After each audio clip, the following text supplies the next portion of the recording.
जैसे जैसे मौसम बदलता है, आपकी त्वचा की ज़रूरतें भी बदलती हैं। जैसे आप मौसम के हिसाब से अपने कपड़ों को बदलते हैं, खाने को बदलते हैं, वैसे ही आपकी स्किन केयर रूटीन को भी अपडेट होने की ज़रूरत होती है।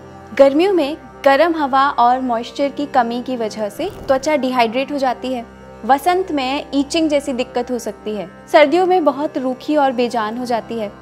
बारिश में पिंपल्स और इन्फेक्शंस हो सकते हैं। तो इन सभी मौसम में ज़रूरी है आप अपनी त्वचा का ध्यान रखें, वो भी सही तरीके से। सबसे पहले जानते हैं वसंत ऋतु में त्वचा को कैसे हेल्दी रखना है।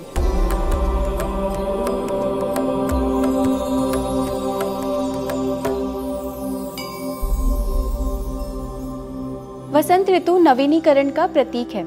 इस समय धीरे धीरे तापमान बढ़ने लगता है, नए पुष्प और सरसों हर जगह खिलती है और ये समय है कफ प्रकोप का आयुर्वेद के अनुसार। तो ये आपकी त्वचा को डिटॉक्सिफाई और फिर से नए जैसी बनाने का सही समय है। इस मौसम में टाइम टू टाइम स्क्रब करना सबसे बेहतरीन है।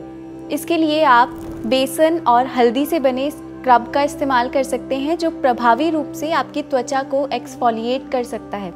हल्दी में एंटी इन्फ्लामेटरी गुण होते हैं जो त्वचा को चमकदार बनाने में मदद करते हैं। एक्सफोलिएट करने के बाद एलोवेरा जेल और शहद का उपयोग करके हाइड्रेटिंग मास्क आप लगा सकते हैं। इसके बाद आती है गर्मियाँ।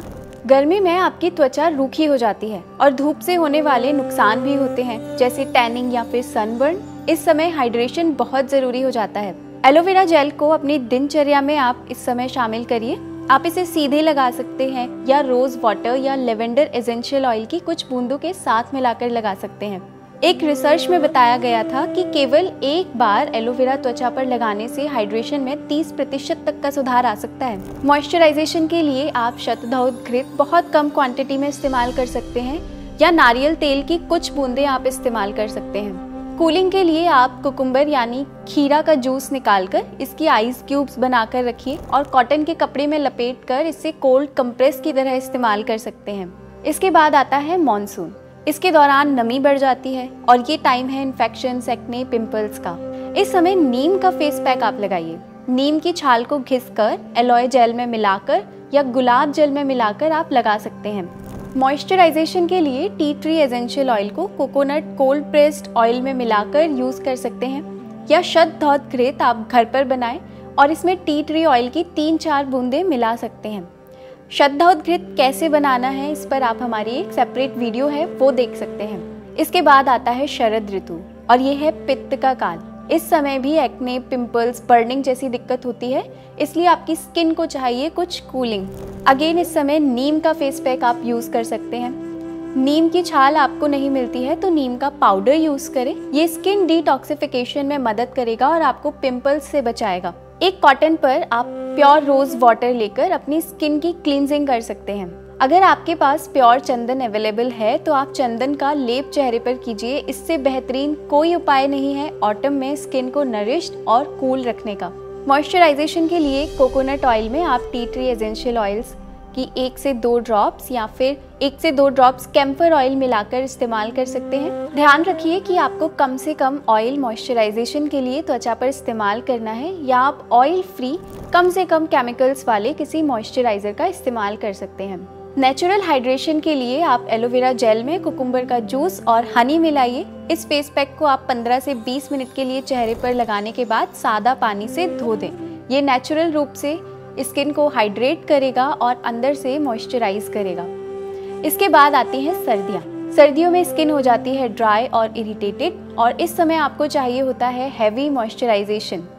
इस समय अभ्यंग कीजिए नारियल तेल या तिल तेल से। इसमें अच्छी सुगंध के लिए आप कुछ एसेंशियल ऑयल्स जैसे लेवेंडर, रोज मिला सकते हैं। अभ्यंग एक आयुर्वेदिक क्रिया है जिसमें नहाने से लगभग आधा से 1 घंटे पहले पूरे शरीर की मालिश की जाती है।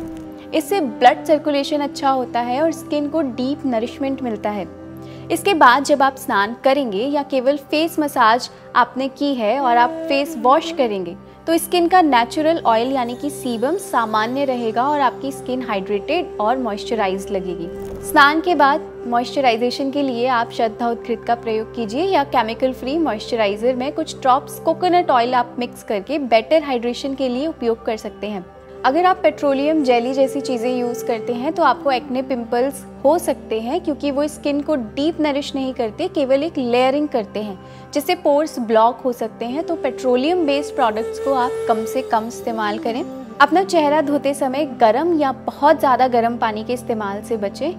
सर्दियों में ड्राइनेस से बचने के लिए डाइट का ध्यान रखना भी बहुत ज़रूरी है। तो आप गर्म ताज़ा फैट से भरपूर भोजन करें, पर हेल्दी फैट्स आपको लेने हैं। रोज़ाना 1 से 2 चम्मच देसी घी या फिर मक्खन खाइए, ड्राई फ्रूट्स खाइए, 1 से 2 डेट्स आप रोज़ाना ले सकते हैं। सूप्स का सेवन कीजिए। ये डाइट आपको सर्दियों में हाइड्रेट रखेगी और गर्मियों में कोकोनट वाटर या फ्रेश फ्रूट जूसेस का आप सेवन करिए। ऋतु के अनुसार आप भोजन में परिवर्तन कीजिए। किस मौसम में क्या खाना है, इसके लिए आप हमारी ऋतुचर्या पर बनाई गई वीडियोस देख सकते हैं। और हाँ, रोज़ाना मेडिटेशन और प्राणायाम करना ना भूलें। स्किन तभी अच्छी लगेगी जब आप अंदर से डी-स्ट्रेस्ड होंगे। इसी प्रकार की स्वास्थ्यवर्धक जानकारी के लिए सात्विक जीवन के साथ जुड़े रहिए।